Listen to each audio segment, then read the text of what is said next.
Hello students, welcome back to physics class. कैसे हैं आप सब? होप आप सब ठीक होंगे। बच्चे, आज हम बीएससी फर्स्ट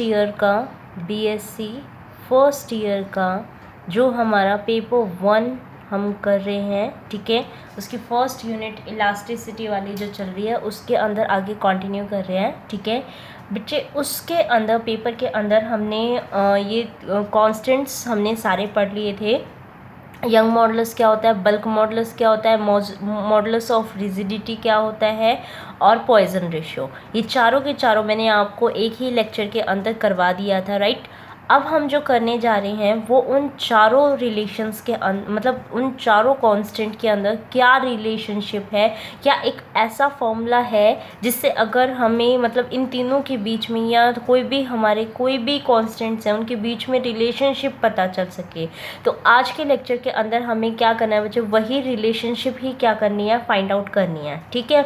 इससे पहले मैं एक बार ही आपको पॉइजन रेशियो का कुछ रिवाइज करवाना चाह रही थी कि हमने इसके अंदर लेटरल स्ट्रेन अपॉन में लॉन्गिट्यूडनल स्ट्रेन लिया था, राइट। तो लेटरल स्ट्रेन मैंने आपको क्या बताया था कि यहाँ पे इतनी हमारी कोई रोड थी और जब हमने उसको लेंथ में बढ़ा दिया तो उसके डायमेंशन में थोड़ा सा कमी आ गई थी। तो पहले तो ये इतना डायमेंशन था इसका और इसकी लेंथ इतनी थी। अब जब हमने उसको नीचे स्ट्रेच किया तो लेंथ इसकी कैपिटल एल प्लस में स्मॉल एल हो गई, लेकिन पहले इसका जो डायमीटर था वो डी था, अब कितना हो गया, स्मॉल डी। अगर ये हमारा डिक्रीज हो रहा है तो ये कैपिटल डी माइनस में स्मॉल डी इसके अंदर हम बता सकते थे, है ना।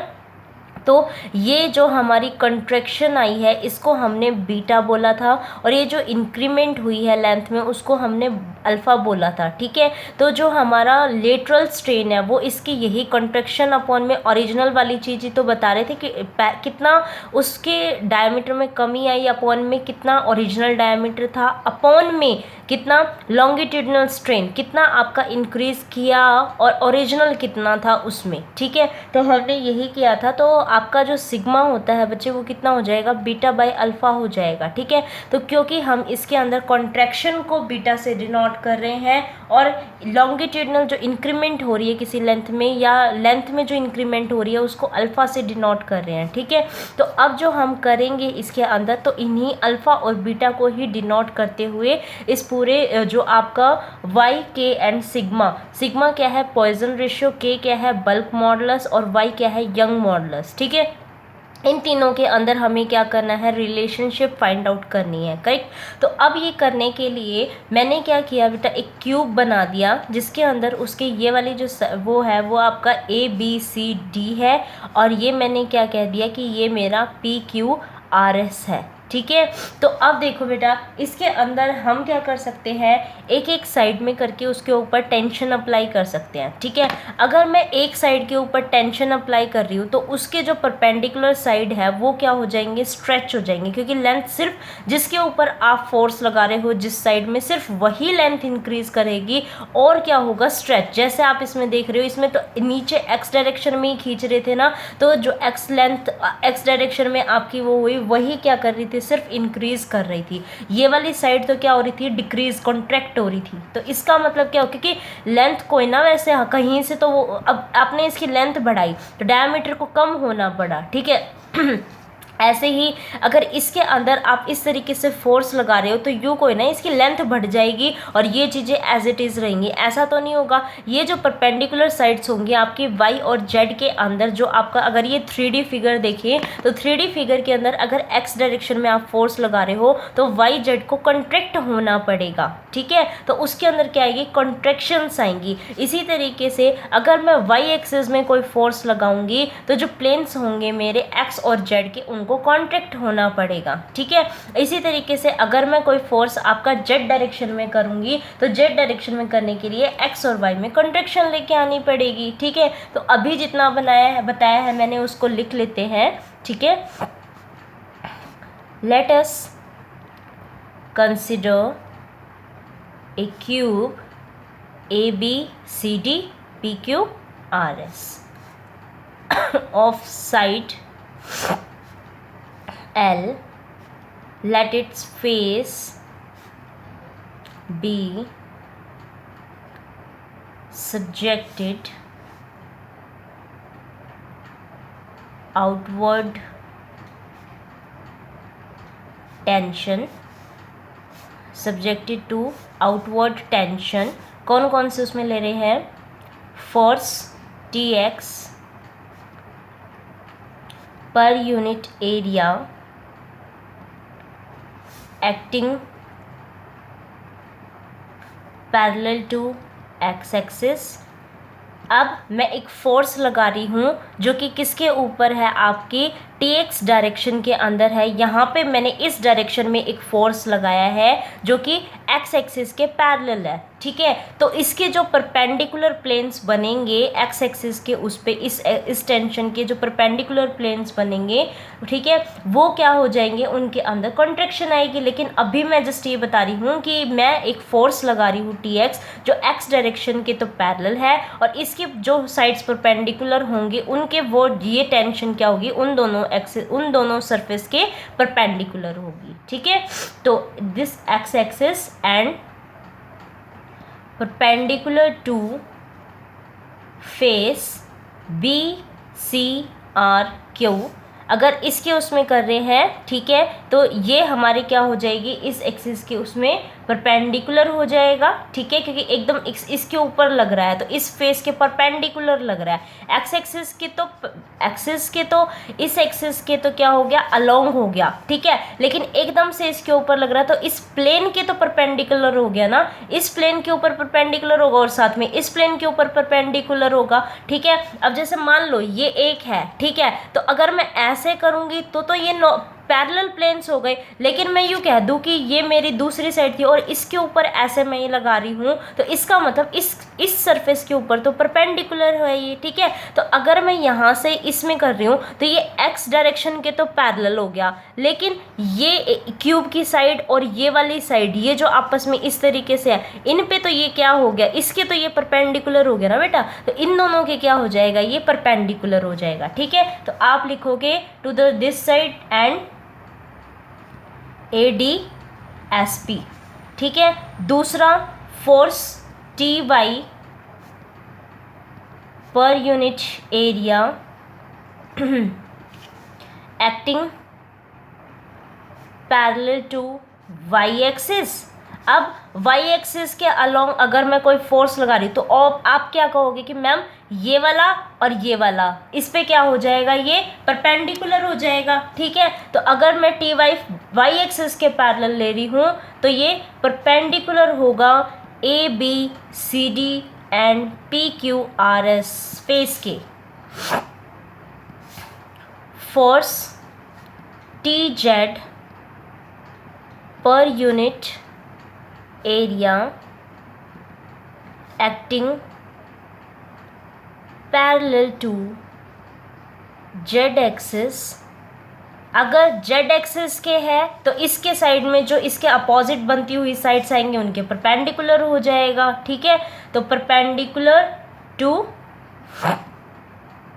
फेसेस ABQP एंड DCRS, ठीक है। तो ABQP ये वाली इसके ऐसे मैं लगा रही हूँ तो ये फेस और इसके बैक वाला फेस, ठीक है। कौन सा हो गया? ये अगर आगे वाली साइड है तो इसके पीछे वाली साइड्स कौन सी होगी बेटा? इसके पीछे वाली जस्ट ये वाली साइड हो जाएगी, ठीक है। तो ये वाली साइड हमारी इसके पीछे वाली हो जाएगी, ठीक है। तो हमें बस ये वाली देखनी थी कि हमारी कौन सी उसमें आ गई है। तो मैंने यहाँ पे दोनों लिख दिए हैं, ठीक है। तो आप क्या लिखोगे? अब इन दोनों के अंदर मैंने ये कहा कि अगर इस फेस के अंदर है तो दूसरी और जो साइड परपेंडिकुलर साइड्स है वो कॉन्ट्रैक्शन दिखाएंगी। अगर मैं इधर से खींच रही हूँ तो ये दोनों साइड मेरी ऐसे हो जाएगी, ठीक है। जैसे आपने इसके अंदर ऐसे खींचा था तो ये साइड ऐसे कॉन्ट्रैक्ट हो गई थी, तो अगर आप इसको इधर से खींच रहे हो तो ये लेंथ तो बढ़ गई, ये लेंथ तो बढ़ गई, लेकिन ये जो दोनों फेसेस थे इनको तो कॉन्ट्रैक्ट होना पड़ेगा, ठीक है। तो आप क्या लिखोगे कि जितने हम इस अगर इधर लगा रही हूँ तो इधर की परपेंडिकुलर डायरेक्शन कॉन्ट्रैक्ट हो जाएगी, Y में लगाऊंगी तो Y के फेसेस कॉन्ट्रैक्ट हो जाएंगे, Z में करूँगी तो Z के कॉन्ट्रैक्ट हो जाएंगे। ये साइड तो इलोंगेट हो जाएगी लेकिन परपेंडिकुलर साइड कॉन्ट्रैक्ट हो जाएगी, ठीक है। तो आप क्या कहना चाह रहे हो कि each force will produce elongation in its own direction and contraction in other perpendicular direction of it। ठीक है, जो इसकी परपेंडिकुलर डायरेक्शन होगी उसमें कॉन्ट्रैक्शन दिखा देगा। तो मैं ये कह रही हूँ कि अल्फ़ा को मैंने किससे दिखाया, लेंथ में बढ़ने से, और डायमीटर कम हुआ तो मैंने बीटा से डिनोट किया उसको। ठीक है, तो if alpha is increase per unit length per unit stress in direction of applied force and beta is contraction beta contraction है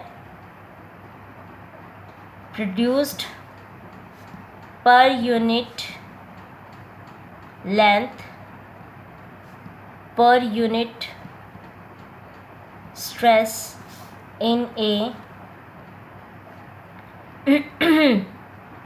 direction perpendicular to force। ठीक है, then due to, अब आप ये कह रहे हो कि अगर इसमें कर रही हूँ तो इसमें की लेंथ में इंक्रीमेंट हो रही है, तो मैंने बोल दिया कि एल उसमें इंक्रीमेंट हो रही है, किसकी वजह से, इतने टेंशन की वजह से हो रही है, और इंक्रीमेंट अगर आ रही है उसको अल्फ़ा से डिनोट कर रही हूँ। ठीक है, तो आप ये लिख रहे हो यहाँ पे thus then due to force T X along elongation in edges parallel to x is L alpha tx। ठीक है, and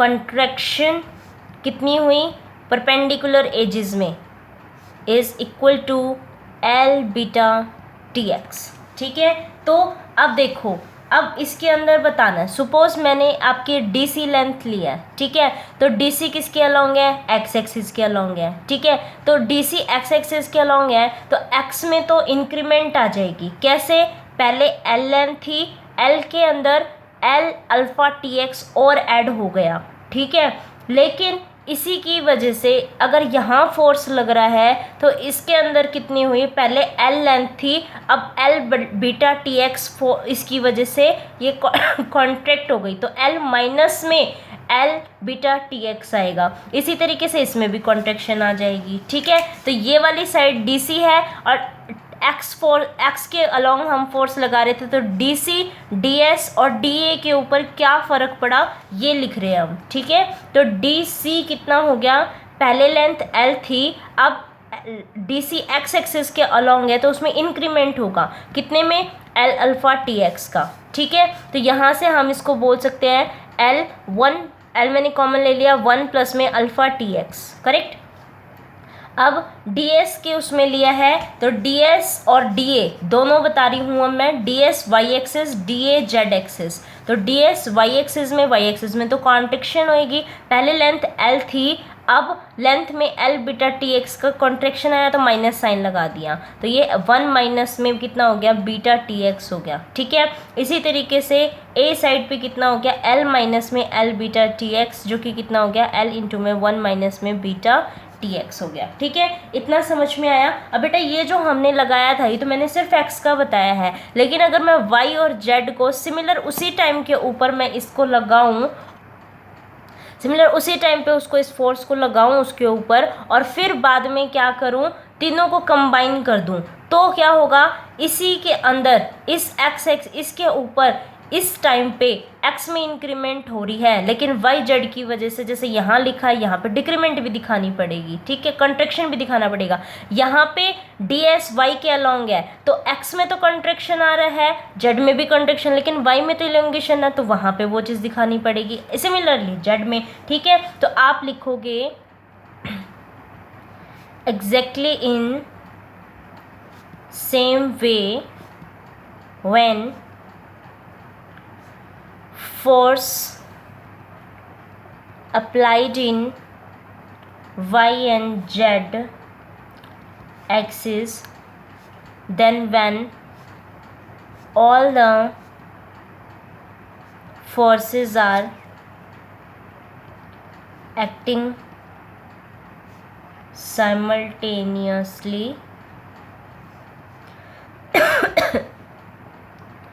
length of axes are, comma का मतलब होता है देन, ठीक है। तो अगर हम तीनों को साइमल्टेनियसली ले रहे हैं तो सभी एजेस की लेंथ कितनी, मतलब ये जो तीनों हैं उसके ऊपर तीनों फोर्स की वजह से हर साइड की एजेस की लेंथ कितनी हो गई, ठीक है, वो बता रहे हैं हम। तो डी सी की वैल्यू कितनी हो जाएगी, डी सी एक्स एक्सिस में थी तो एक्स में तो इलोंगेशन होगा, लेकिन और दोनों की वजह से जब वाई और जेड फोर्स लगा रही हूँ तब उसमें कॉन्ट्रैक्शन भी होगा, तो तीनों ही लिखना पड़ेगा।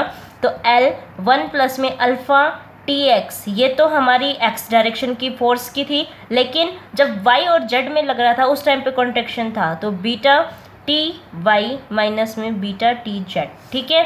सिमिलरली अगर डी एस के बारे में बात करें, ये वाई एक्सिस में था तो वाई में तो इलोंगेशन हो गया, और एक्स और जेड में हमें क्या बताना पड़ेगा, वहाँ पे कॉन्ट्रैक्शन, ठीक है।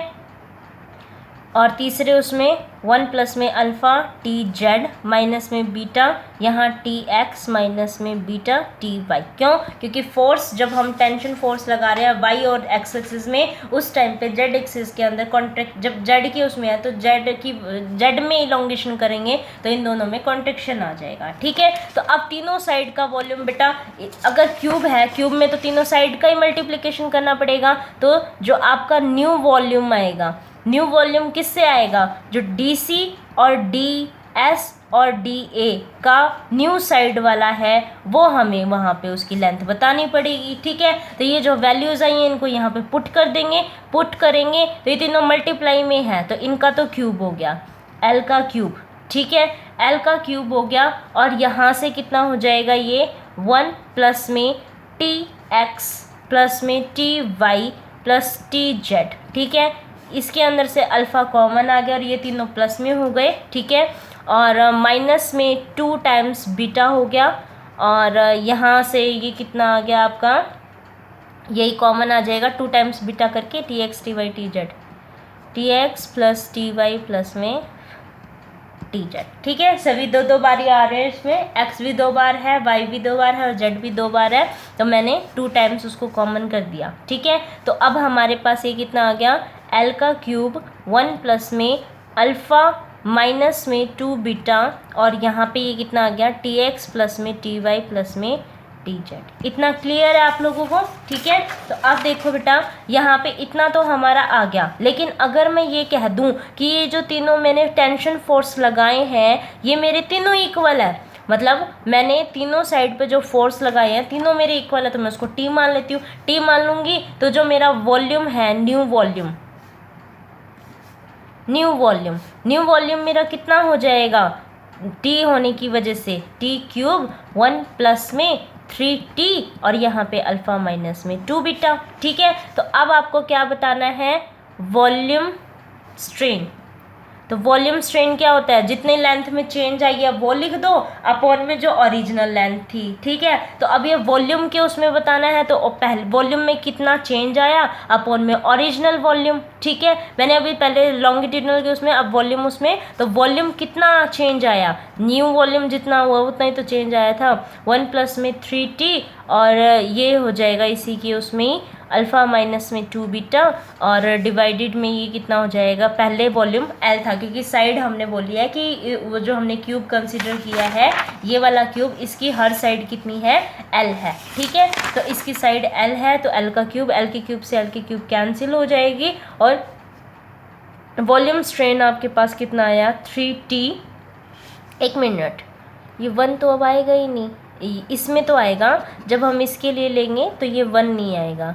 ठीक है, क्योंकि इसके अंदर तो हम सिर्फ चेंज बता रहे हैं, तो चेंज में तो जो पीछे वाली साइड का जो डाटा है ना सिर्फ वही लिया जाएगा। ये L का क्यूब यहाँ वाला तो इसलिए लिया गया था ना क्योंकि वॉल्यूम में पहले की साइड तो थी, अब इतनी और एक्स्ट्रा ऐड हो गई है। आपने alpha TX, L beta TX, ये जो कॉन्ट्रैक्शन और इलोंगेशन बताई है, तो अब हमें सिर्फ वो बताना चेंज कितना आया है। तो चेंज में ये कोई ना, पहले वाली लेंथ कोई ना ऐड करेंगे, अब तो हमें जितना अब आया है ना वो बतानी है। तो अब कितना आया था, L का क्यूब 3T अल्फ़ा माइनस में 2 बीटा। T L का क्यूब कैंसिल, तो 3T अल्फ़ा माइनस में 2 बीटा यहाँ पे हो गया। ठीक है, आई थिंक इतना सबको क्लियर है। अब क्या निकालना है बेटा, देखो ये बीटा है अब हमें रिलेशन निकालना है y k एंड सिग्मा में। ठीक है, यानी कि बल्क मॉडुलस, पॉइजन रेशियो और यंग मॉडुलस में क्या रिलेशन है। तो पहले हम क्या करते हैं, बल्क मॉडुलस का इजीली निकल जाएगा रिलेशन, तो बल्क मॉडुलस निकाल लेते हैं, क्योंकि बल्क मॉडुलस किसकी वजह से आता है, वॉल्यूम की वॉल्यूमेट्रिक चेंज की वजह, जब कोई प्रेशर डालते हैं तो कितना चेंज आ रहा है। ठीक है, तो उसी की वजह से है, तो ये निकाल लेते हैं मॉडुलस। ठीक है, तो ये के से रिप्रेजेंट किया जाता है, सबको पता है, नॉर्मल स्ट्रेस अपॉन में वॉल्यूमेट्रिक स्ट्रेन होता है। तो नॉर्मल स्ट्रेस अपॉन में वॉल्यूमेट्रिक स्ट्रेन इसके अंदर कर रहे हैं, तो ये कितना हो जाएगा, 1 अपॉन जो स्ट्रेस लगाया वो हमने T टेंशन फोर्स लगाया है, और वॉल्यूमेट्रिक स्ट्रेन कितना आया है हमारा 3T अल्फ़ा माइनस में 2 बीटा आया है। T से आपका T कैंसिल हो जाएगा, तो ये K की वैल्यू कितनी हो जाएगी, 1 अपॉन में 3 अल्फ़ा माइनस में 2 बीटा। ठीक है, तो अगर आपसे इलोंगेशन उसमें पूछा जाए, इलोंगेशन और कॉन्ट्रैक्शन की फॉर्म में कि बल्क मॉडुलस आपका कितना होगा, तो ये रिलेशन बता देंगे। ठीक है, अब क्या करना है बेटा, हमें यंग मॉडुलस।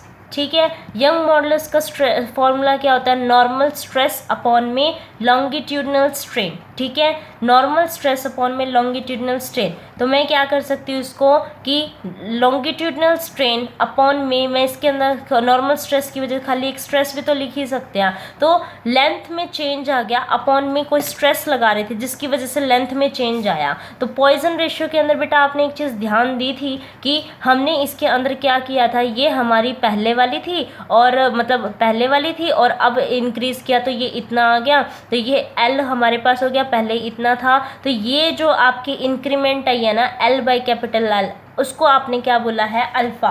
इसका मतलब जो पॉइजन रेशियो का फॉर्मूला था वो क्या था, लेटरल स्ट्रेन अपॉन में लॉन्गिट्यूडनल स्ट्रेन। तो लॉन्गिट्यूडनल स्ट्रेन इस फोर्स ही तो लगा था इसके ऊपर, जब भी तो वो फोर्स जितना लगाया था जिसकी वजह से ये चेंज आ गया था, तो उसको हमने क्या बोला था यहाँ पे कि ये हमारा अल्फ़ा से डिनोट हो रहा है, एक्सटेंशन जितना हुआ वो अल्फ़ा। तो अगर ये लगा रही हो और उसमें लॉन्गिट्यूडनल स्ट्रेन आ रहा है तो वो क्या है, एक तरह से उसकी इलोंगेशन बता रही है, और इलोंगेशन को मैं अल्फ़ा से डिनोट करती हूँ। ठीक है, तो यहाँ पे मैं इसको अल्फ़ा लिख सकती हूँ। ठीक है, तो अब मेरा ये जो फॉर्मूला था ना, मैं इसके अंदर क्या करती हूँ बेटा, अल्फ़ा को कॉमन कर देती हूँ। ठीक है, तो अल्फ़ा अगर मैंने कॉमन किया तो 1 अपॉन में 3 अल्फ़ा, और यहाँ कितना आ गया, 1 माइनस में 2 बीटा बाई अल्फ़ा। तो अब इस अल्फ़ा को मैं 1 बाई अल्फ़ा भी तो यहाँ लिख सकती थी ना, तो इसको अब ये 1 बाई अल्फ़ा तो कितना हो गया मेरा यंग मॉडुलस। ठीक है, ये मेरा पॉइजन इसका बल्क मॉडुलस का ही फॉर्मूला चल रहा है। ठीक है, जिसमें से मैंने अल्फ़ा को कॉमन कर दिया। ठीक है, तो ये यंग मॉडुलस हो गया अपॉन में 3, और ये 1 माइनस में 2, और ये बीटा बाई अल्फ़ा क्या हो गया हमारा पॉइजन रेशियो। ठीक है, तो इसका मतलब जो हमारा बल्क मॉडुलस है वो young modulus divided by 3, 1 minus में 2 पॉइजन रेशियो, ये रिलेशन होता है। ठीक है, तो ये पेपर में रिलेशन एक ज़रूर पूछेगा। ठीक है, कोई भी आपको, और देखो इसमें से अगर आपको कोई, जैसे हमारे 4 कॉन्स्टेंट्स हैं, 4 कॉन्स्टेंट कौन कौन से, बल्क मॉडुलस, ठीक है, Young modulus, modulus of rigidity, Poisson ratio. इन चारों में से अगर कोई भी दो आपको पता चल गया तो रिमेनिंग 2 आपके कैलकुलेट हो सकते हैं। किस तरीके से हो सकते हैं, वो आपस में इनके रिलेशंस पता होने चाहिए। तो अब देखो यहाँ पे अगर जैसे इस फॉर्मूले में मेरे 3 का ही कॉम्बिनेशन था, तो 3 में से मेरे कोई 2 पता चल गए तो मैं तीसरा कैलकुलेट कर सकती हूँ। पॉइजन रेशो और यंग मॉडुलस अगर पता चल गए तो मैं वहाँ पे उस क्यूब का बल्क मॉडुलस भी आपका कैलकुलेट कर सकती हूँ। ठीक है, तो यहाँ पे हमारा ये वाला आज का टॉपिक कंप्लीट हो गया है। ठीक है, आप ये नोट कर लीजिएगा। Thank you for watching this video.